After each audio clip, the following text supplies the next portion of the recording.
Todavía un poquito antes de entrar sobre la reforma en la Suiza francesa, vamos a hablar, quiero contarles qué pasó unos años después, porque aunque algunos príncipes y ciudades favorecían a Lutero, había otros que continuaron católicos y trataban de contener el progreso de la reforma y de no darles derechos. Entonces, como unos 10 años después de la dieta donde Lutero había dicho que él no se iba a mover de lo que él pensaba, hubo otra vez otra asamblea de la dieta en la ciudad de Spira, y ahí un grupo de ciudades y príncipes protestaron, presentaron una protesta contra esas amenazas de los derechos de las nuevas iglesias, que ellas estaban llamando luteranas. Y ese documento quedó registrado en la historia como la protesta de Spira. Y aquellos que firmaron esa declaración fueron llamados protestantes. Por supuesto, eso lo hicieron con signo despectivo, estos protestantes. Pero ese término quedó. Y ahora, alguna gente como yo lo llevan con mucho orgullo. Yo soy Ricardo Perugorría, protestante. Y aquellos que venimos de países latinos, donde éramos creyentes, éramos no católicos en esos países, sabemos lo que es sentirse minoría y así todo orgullo de ser protestante. O empezaron a haber guerras entre los diferentes principados. Se formó una liga de las ciudades y príncipes, llamada la Liga de Esmalcalda. Y finalmente, en el año 1555, casi 40 años después del comienzo de la Reforma, hubo lo que se llamó la Paz de Augsburgo, donde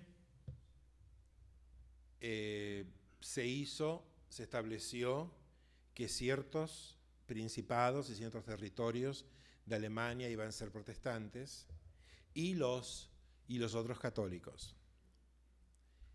Y se estableció una ley que se recuerda por su nombre en latín. Más bien que era una ley, era un decreto, una decisión. Cuius regius eius religius, en latín. Quiere decir, a cada rey su religión. Entonces, eso quería decir que si tú estabas en el Principado de Sajonia y el príncipe de Sajonia era protestante, tú eras protestante. Si tú estabas en la ciudad de Múnich y la ciudad de Múnich era católica, tú eras católica.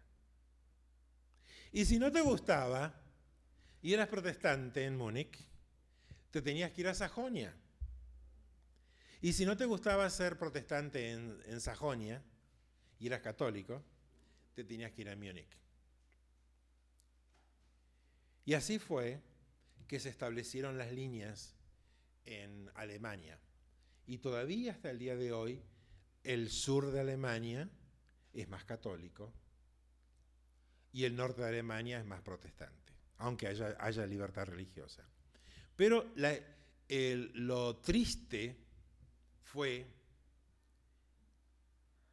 que tu decisión por Jesús, tu decisión por Dios, no la hacías tú, la hacía tu gobernante. Y los luteranos de esa época estaban muy conformes con eso. Y los católicos también. Bueno, los católicos siempre pensaron que ellos eran la única iglesia verdadera. Pero lo triste es que los protestantes aceptaron este principio. A cada rey su religión. Y por supuesto eso trajo problemas siglos después. En los países donde hay una iglesia que es protestante y se supone que todo el pueblo es protestante, pero no lo es. Todo el pueblo es protestante, pero el 3% de la población va a la iglesia. Y el 87% no aparece, y el 90 y tantos nunca viene. Pasa eso en los países escandinavos, como Suecia, Noruega y Dinamarca. Pasa eso en Alemania, pasa eso en Inglaterra, pasa eso en Holanda, donde la religión oficial era de la iglesia reformada.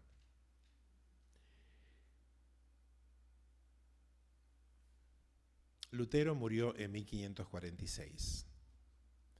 Como alguien me preguntó cómo murió, él no murió en la hoguera, murió en su cama, rodeado de sus amigos y su familia. Y en medio de una gran indecisión en la historia de Alemania, porque había muchas luchas, muchas peleas, pero unos años después se hizo la paz de Augsburgo que mencioné, donde se decretó a cada rey su religión. En Francia había habido en París un profesor de teología llamado Juan Calvino, que escuchó de la Reforma, empezó a escribir y finalmente tuvo que irse de París porque París era un reducto católico y su vida peligraba. Y Calvino llegó a Ginebra, a la ciudad de Ginebra, donde empezó un proceso de reforma muy parecido al que había ocurrido en Zúrich con Zwinglio. En ciertas cosas Calvino era un poco más tradicional que Zwinglio, porque en sus iglesias se cantaban salmos. Pero él comenzó un proceso en Zúrich, en Ginebra, que casi nunca se dio en otros lugares. Calvino también creía que la iglesia debía estar asociada con el gobierno. La diferencia con Zúrich era que en Zúrich el gobierno decidía lo que la iglesia debía hacer. Con Calvino, en Ginebra, la iglesia decidía lo que el gobierno debía hacer, al revés. Entonces, Calvino controlaba mucho el consejo de la ciudad. Y todo se hacía prácticamente por decisión de la iglesia. Había gente que miraba en la iglesia quiénes estaban y quiénes no estaban. Y si no había ido a la iglesia por 2 domingos seguidos, la ciudad mandaba un alguacil a tu casa a ver qué pasaba, porque no había sido. Imagínense.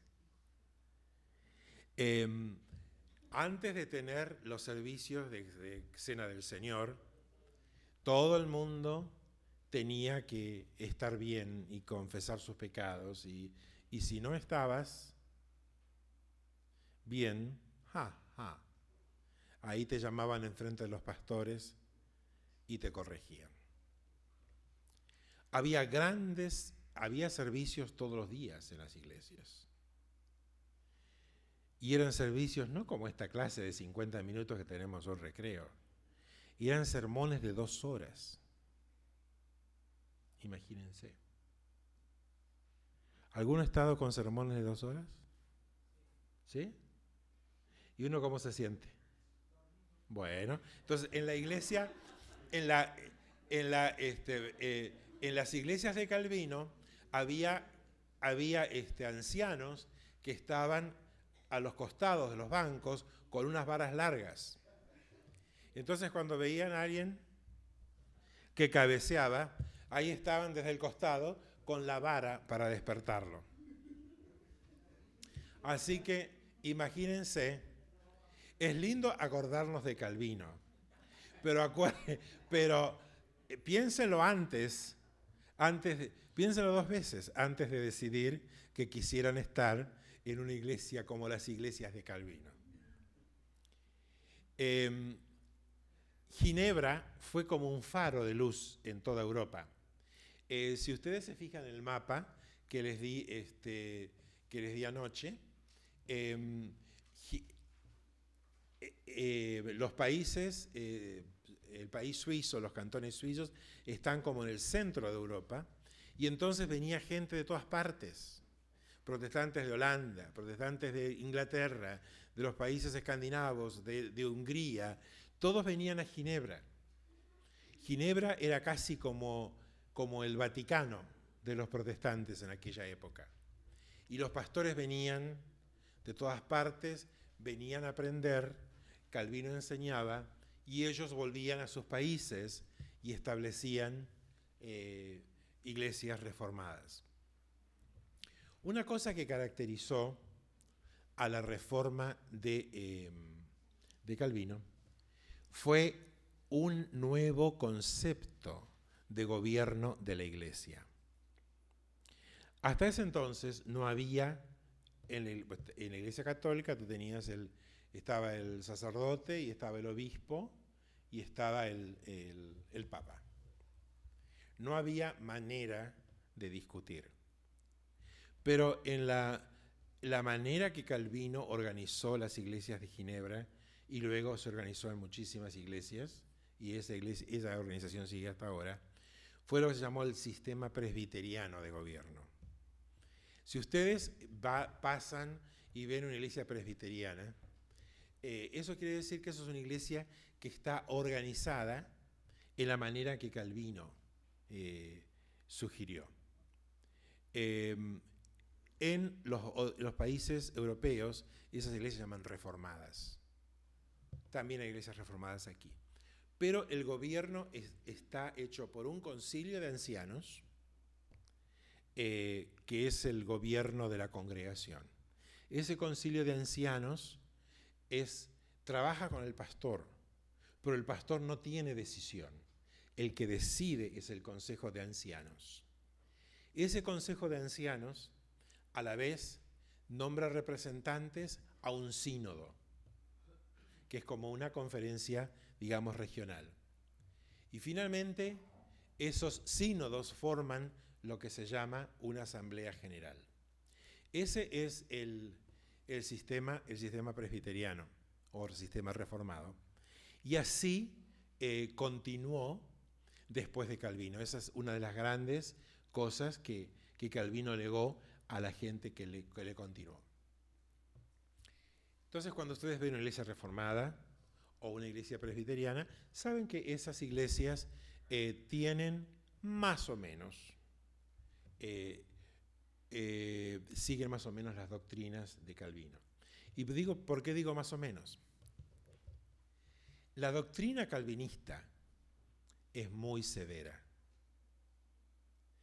Y la mayoría ahora de quienes siguen en la línea calvinista no aceptan todo lo que Calvino sugirió. Calvino se apoyó en ciertos textos bíblicos y la base de toda la doctrina calvinista es: el ser humano está totalmente depravado, no tiene salvación. Dios elige a quien quiere salvar y lo predestina. Y lo que causaba gran problema era que Calvino decía que Dios predestina a gente a la salvación o a la perdición. Y cuando la gente ya nace, cuando nace ya están predestinadas desde principios de los siglos a salvarse o a condenarse. Y no hay nada que se pueda hacer por eso. Es una cosa muy severa. Y si ustedes la piensan, injusta. Entonces, muchas iglesias que continuaron después suavizaron la cosa. Y hoy no hablan de la predestinación a la perdición, sino que Dios predestina a quienes se van a salvar. No dicen nada de los que se van a condenar. La otra cosa importante de la doctrina calvinista es la gracia irresistible. Quiere decir que tú no te puedes resistir a la gracia de Dios. Y eso en cierta manera es difícil de resistir, es difícil de ponerse en contra de eso. Porque si miramos a nuestra experiencia personal, ¿cuántas veces hemos sentido que Dios está haciendo algo en nosotros que nosotros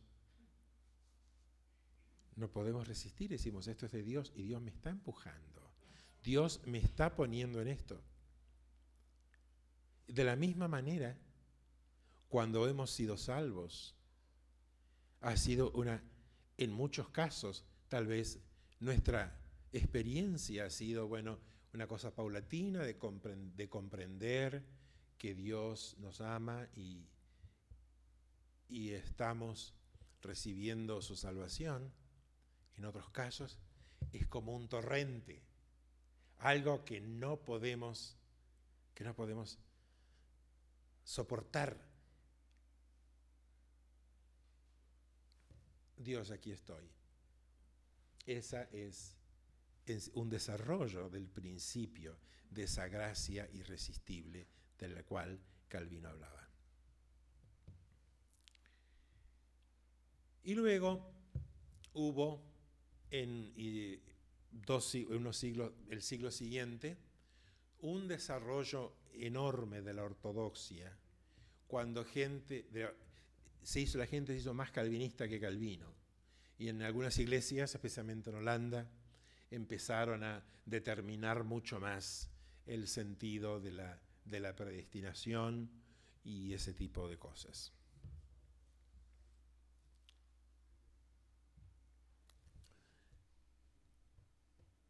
Francia fue un tremendo campo de lucha en la época de la Reforma. El protestantismo, especialmente la forma reformada, se extendió tremendamente en Francia, tanto que llegó al punto de que el rey temía que la entera Francia se hiciera protestante.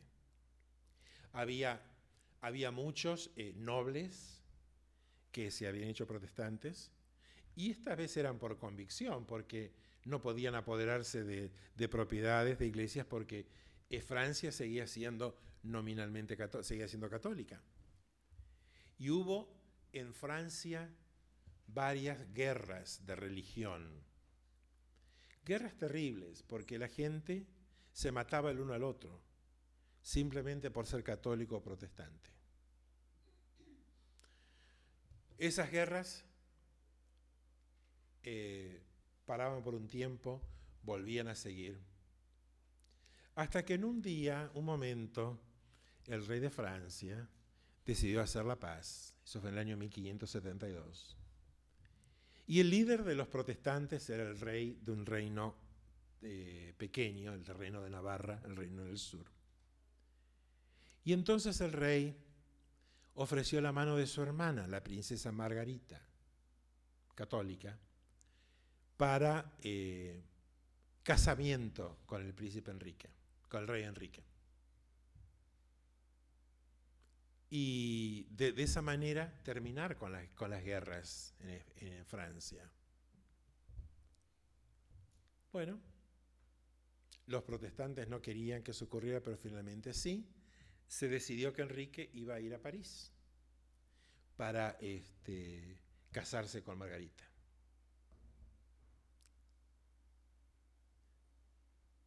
Y muchos protestantes fueron a París para la celebración. Margarita se casó con Enrique y grandes festividades. Y una noche la orden vino de matar a todos los protestantes que había en París. Esa fue la noche de San Bartolomé. Empezaron a sonar las campanas de todas las iglesias de París y las turbas salieron a buscar a los protestantes y matar a cuantos protestantes podían encontrar.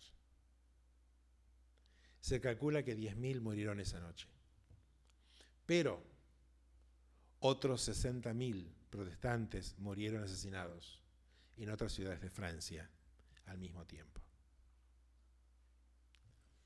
Cuando el Papa se enteró de lo que había pasado,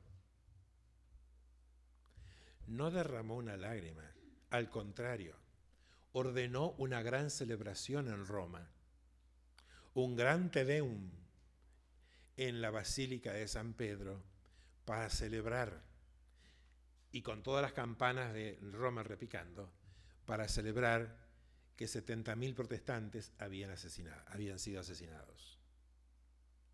Y eran hombres, mujeres y niños. Pero el que esos 70.000 protestantes fueron asesinados en Francia en 1572 no significó que los protestantes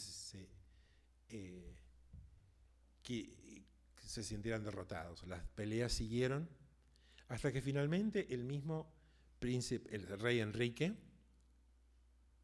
IV, decidió renunciar a su fe reformada para ser rey de Francia.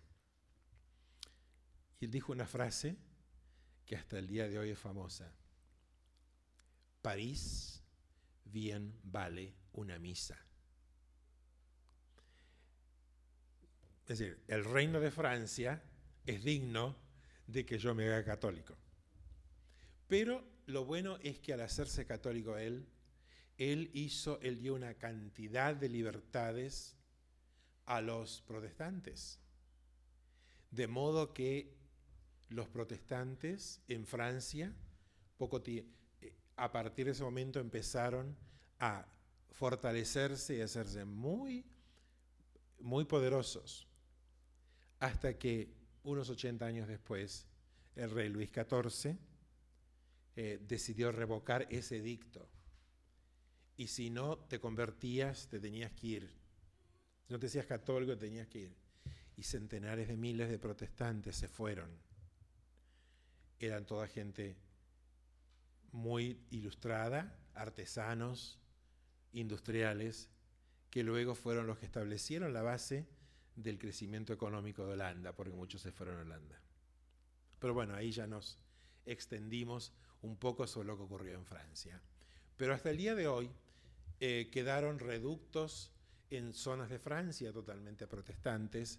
Ha habido presidentes de Francia que son protestantes, y aunque son una minoría muy pequeña en Francia, es una minoría que tiene mucho más poder y presencia que el tamaño de su grupo. En Holanda la historia fue diferente. Holanda estaba bajo el dominio de España. Los Países Bajos habían sido heredados por el emperador Carlos V. Y ahí vemos el catolicismo era la religión del opresor. Los holandeses sentían que los españoles lo estaban oprimiendo. Entonces, esta nueva fe estaba en contra de los opresores que eran católicos. Entonces, al mismo tiempo que había un sentimiento de de orgullo por la nacionalidad estaba el aprecio de la nueva religión. Y mucha gente en Holanda se hizo de la fe reformada. Y ahí era una cosa que no estaba impuesta por los gobernantes. Era una cosa individual apoyada por el sentimiento nacional. Y para contener esa reforma, el rey de España envió a un tristemente famoso duque de Alba a Holanda, que hizo ejecutar a miles y miles de protestantes, sitió ciudades que eran protestantes, puso bajo sitio, y algunos de ellos, algunas de esas escribieron himnos en base a esa experiencia. Hay uno que se canta especialmente en las iglesias en la época de Acción de Gracias. Dice, nos hemos reunido, en español es, nos hemos reunido en el nombre de Cristo para agradecer tus bondades, oh Dios. Con muchos cuidados nos has protegido. Loados a tu nombre, bendito tu amor. Nos has conducido en nuestro sendero, nos has librado de penas y horror. Y eso hablaba de la experiencia de ser liberados después por el príncipe de Orange, un príncipe protestante, que después fue el rey de Holanda y que fundó la dinastía que hasta el día de hoy siguen siendo, la casa de Orange, siguen siendo los reyes de Holanda. España. España fue una cosa muy triste. En España, cuando empezó la Reforma, ya estaba la Inquisición, poderosa. La Inquisición había estado tratando de encontrar moros y judíos, así que cuando empieza la Reforma, que empieza en algunas universidades y empiezan grupos a reunirse, estudiar la Biblia, se traduce la Biblia al español. La primera traducción al español era una traducción católica, fue en 1506, 1507. Luego una otra traducción, la Biblia Reina Valera, que nosotros usamos todavía, la Reina Valera de Cassiodoro de Reina. La Reina Valera es de 1570. Llegaba a España, escondida, entre otros libros. Pero en España el rey estaba tan obsesionado con contener el protestantismo que dio libre mano a la Inquisición. Y entonces, en todas partes de España se hacía lo que llamaban autos de fe, donde eras protestante, te condenaban. Entonces, si tenías suerte,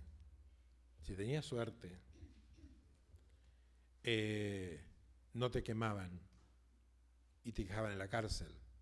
Generalmente lo que pasaba era, si seguías protestante, te quemaban. Si te convertías al catolicismo, te cortaban la cabeza o era más rápido. Pero, y por supuesto, con mucha suerte, te pasabas el resto de tu vida en la cárcel, una vida que no era muy larga, porque las cárceles de aquella época era una cosa terrible, la gente no sobrevivía. Entonces, de esa manera, el protestantismo quedó prácticamente exterminado en España. Es interesante que la Inquisición llegó a Latinoamérica y estaba en México y estaba en Perú. Y hubo gente que fue condenada por protestante, seguramente porque habían estado en contacto con extranjeros y habían recibido Biblias, y fueron ajusticiados, pero no muchos, tuvimos suerte. Pero en Francia, en España, fue un absoluto desastre para la fe reformada. Comenzaron recién como en 1880, después que hubo libertad religiosa, empezó a haber algunas iglesias protestantes en España. Ahora en la época de Franco hubo una terrible represión, tanto que no podías tener, las iglesias no podían verse, tenían que tener una casa adelante y no podían hacer ninguna cosa pública. Ahora lo están haciendo, pero todavía siguen siendo una pequeña minoría. Sin embargo, cuando miran en la internet, van a ver, buscando en los lugares protestantes de la Wikipedia, van a ver un lazo con una enciclopedia protestante en España, y hay un lazo hay un sitio web de las iglesias protestantes de España. Muy interesante. O sea, los pocos protestantes que hay en España son realmente protestantes, porque también saben lo que es vivir en una minoría. En los países escandinavos, la reforma fue muy del tipo alemán. Los países escandinavos tenían un rey. La reforma comenzó, había gente que le interesaba la nueva fe, lo convencieron al rey y el rey decidió hacerse protestante. Pero nunca en los países escandinavos hubo la presión para que otras iglesias desaparecieran. Había una iglesia del Estado, la iglesia luterana, pero había libertad para que hubiera otras iglesias. También es cierto que en muchos principados alemanes se aceptó que hubiera no solo luteranos, también había reformados. O sea, había iglesias luteranas y había iglesias reformadas. Por supuesto, la iglesia luterana era la iglesia del Estado. Las iglesias reformadas eran un poco para la otra gente, ¿no? Pero eran toleradas. En la doctrina luterana por supuesto, había mucho sobre la gracia de Dios, sobre la justificación por la fe. Y hubo un principio, lo vamos a hablar después, muy interesante, el sacerdocio de todos los creyentes. De eso vamos a hablar cuando hablamos más tarde sobre lo que significa eso en los grandes temas de la Reforma. No hubo un gran desarrollo de la teología luterana de la misma manera que hubo en la teología calvinista. Las iglesias reformadas le dieron siempre mucha importancia a la teología y al pensamiento. Y entonces hubo muchísimo más. Por eso van a encontrar ustedes mucho más referencias a la teología de Calvino que a la teología de Lutero. Y al desarrollo, y las iglesias reformadas hablan mucho más de la teología calvinista de lo que las iglesias luteranas hablan sobre la teología luterana. Pero nunca el luteranismo se caracterizó por el desarrollo de la teología. De Ginebra salieron gente que fueron a Escocia, y fueron y vinieron, y finalmente un ex sacerdote llamado Knox comenzó el movimiento reformado en Escocia. John Knox fue alguien que se enfrentó con la reina de Escocia, que era reina católica. Las iglesias reformadas empezaron a desarrollarse en Escocia con el sistema presbiteriano. Finalmente llegaron a constituirse en la iglesia oficial de Escocia. Y así continuó hasta el día de hoy, con varias divisiones, porque en algunos casos la iglesia presbiteriana oficial se hizo demasiado liberal y entonces otras iglesias se abrieron, iglesias más conservadoras. En Inglaterra la cosa comenzó con un divorcio. El divorcio, tal vez el divorcio más famoso de la historia.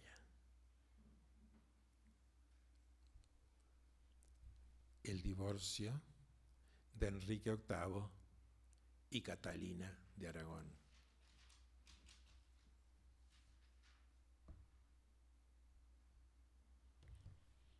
No está, es interesante, por alguna razón en el conflicto de los siglos no se habla de eso.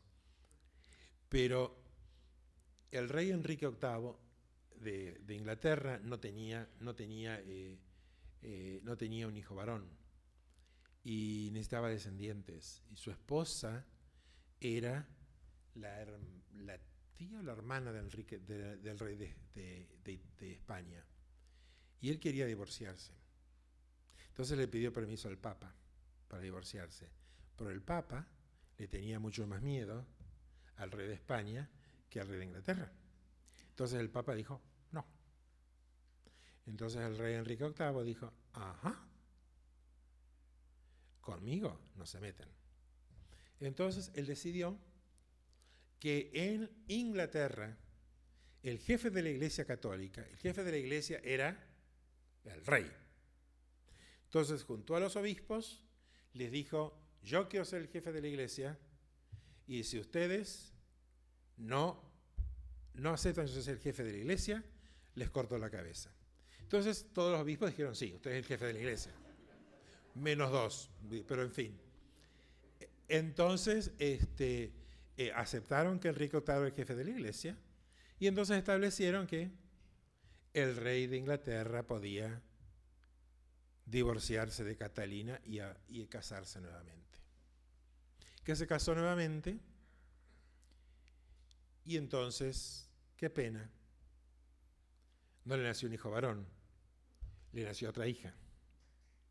Entonces, para hacerla rápida, el rey decidió, otro divorcio no era bueno, entonces lo mejor de que eso era quedarse viudo. Ahora, claro, era mejor quedarse viudo lo más rápido posible para poderse casar otra vez. Entonces hizo que Ana Bolena, que era esta otra esposa, cortaran la cabeza. Entonces le cortaron la cabeza, quedó viudo, se volvió a casar. Finalmente le nació un hijo, Eduardo VI, que después sería un hijo que era una persona estupenda, pero muy enferma. Finalmente, Enrique VIII, después de hacerle cortar la cabeza a varias otras esposas, se murió. No se cortó la cabeza a él, pero se murió. Y subió al trono Eduardo, y Eduardo había sido educado por maestros protestantes. Y entonces comienza un gran movimiento de reforma en la Iglesia de Inglaterra. Cuando Enrique lo divorciaron, lo que sea, aprovechó, como él ahora era el rey, era el jefe de la Iglesia, aparte de tener el divorcio, tenía las propiedades también. Entonces, por supuesto, como en otros países, los monjes afuera, las propiedades quedaron del rey, el rey le dio las propiedades a quien quiso y mucha gente se hizo propietaria.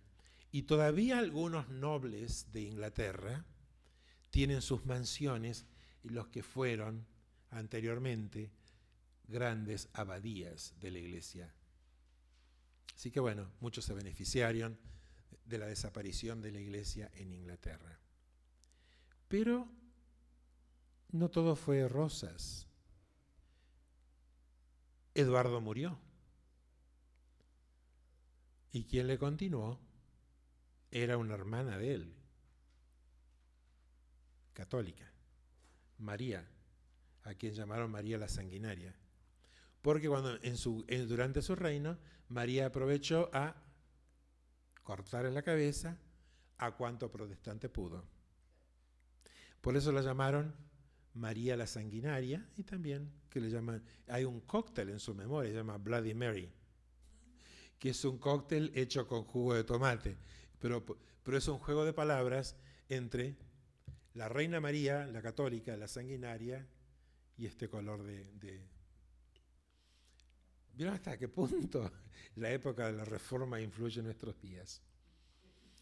María murió y fue sucedida por otra hija de Enrique, Isabel, que era la hija que le había nacido a Enrique de su matrimonio después del divorcio.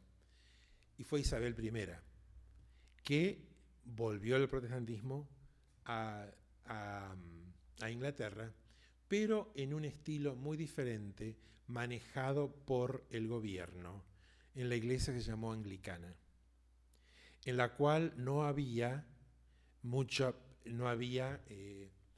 aceptación de otros movimientos religiosos, que de cualquier manera existían.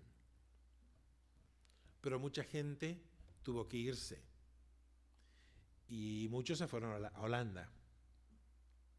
Y especialmente una congregación de gente protestante de Inglaterra que se fue a Alemania, se fue a Holanda, y ahí entraron en contacto con los menonitas, de los cuales vamos a hablar un poco después. Y ahí se dieron cuenta que era importante bautizar a los adultos. Entonces esa congregación completa se bautizó por inmersión por segunda vez en Ámsterdam, y luego decidieron volver a Inglaterra. Y ahí formaron lo que fue la primera iglesia bautista. Y de ahí las iglesias bautistas, con la experiencia de Holanda, con la experiencia de lo que significaba ser oprimido, fueron campeones de la libertad religiosa, al igual que los adventistas algunos siglos después. Los bautistas tenían una doctrina muy especial, y era la independencia de la iglesia local. Cada iglesia es la iglesia. No existe una iglesia adventista en general, no existe una iglesia reformada en general, sino existen iglesias. Cada iglesia es independiente. Y así se desarrollaron tremendamente, tanto que en los Estados Unidos una convención bautista, la Convención Bautista del Sur, es la denominación protestante más grande en todos los Estados Unidos. Como 16 millones de miembros bautizados en los Estados Unidos. Imagínense, la iglesia adventista tiene 16 millones de miembros en todo el mundo. La Conferencia Bautista del Sur, una de las conferencias que hay, tiene la misma cantidad de miembros. Se calcula que hay como unos 30 millones de bautistas en Estados Unidos. Todo comenzó por aquella pequeña congregación de Inglaterra, que fue Holanda, y que en 1609, bajo la dirección del pastor Juan Smith, decidieron bautizarse, porque esa era la manera de afirmar la fe de un adulto.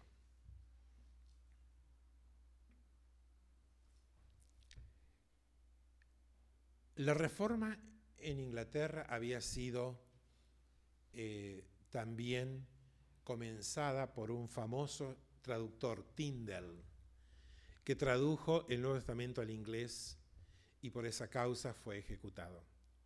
Pero el Nuevo Testamento salió para Europa y fue impreso y volvió a Inglaterra. Y todo eso fue un gran fermento que estaba pasando en Inglaterra al momento que el rey estaba comenzando su reforma. Así que había dos cosas en Inglaterra: la reforma esa oficial que el rey quería y la reforma de los corazones. Y eso continuó en Inglaterra por mucho tiempo. A pesar de que estaba la iglesia oficial, estaban los grupos diferentes, los puritanos, aquellos que querían una iglesia más pura, aquellos que creían en un tipo de experiencia más importante. Y esa gente decidió irse un día. ¿Y a dónde se fueron? A lo que es hoy Estados Unidos. Y llegaron en un barco llamado el Mayflower y se establecieron en lo que es Nueva Inglaterra. y allí establecieron una nueva sociedad, también gobernada por los principios de Dios. El único problema era que era para ellos solos. Esos fueron los padres peregrinos, aquellos a quienes recordamos en Thanksgiving y que dieron gracias a Dios y que decimos cosas muy lindas de ellos. Pero si tú llegabas a su colonia y no eras como ellos, afuera. Y así fue que los bautistas que estaban en esa colonia tuvieron que salirse y formar la suya, Rhode Island, que fue el primer lugar, esa colonia en 1632, el primer lugar en cualquier parte del mundo donde se estableció la libertad religiosa para todos. Rhode Island, la colonia fundada por los bautistas. Y ahí la gente, todos podían venir, fueran católicos, judíos, mahometanos, si andaban por aquí, ahí podían ir porque todos tenían la libertad. Las otras colonias puritanas siguieron así tremendamente cerradas, hasta incluso hubo procesos como el llamado de las brujas de Salem, donde encontraron brujas que fueron ejecutadas, donde cuáqueros, otro grupo protestante, fueron también ejecutados. Así que no todo era tan lindo en esas colonias de los padres peregrinos, pero había otra colonia muy cerca, donde todos tenían libertad. Y eso siempre ha pasado en la historia de la Iglesia. Siempre hay una opción. Y siempre hay una opción tal vez más cercana al corazón de Dios. Y yo me imagino, me pregunto, y hasta el día de hoy me lo voy a seguir preguntando, Dios, mirando estas dos colonias, ¿cuál sería la colonia que Él amaría más? Dios ama a todos por igual, pero suponiendo que él pudiera amar más uno que otro, a esta colonia que decía, no, acá todos obedecemos a Dios, todos vamos a la iglesia, todos hacemos lo mismo, todos creemos lo mismo. O esta otra colonia donde decía, Dios es soberano, pero cada uno puede decidir por sí mismo. No tengo la respuesta. Bueno, la tengo, pero no le voy a decir a ustedes. Ustedes tienen libertad de creer lo que quieran. Gracias.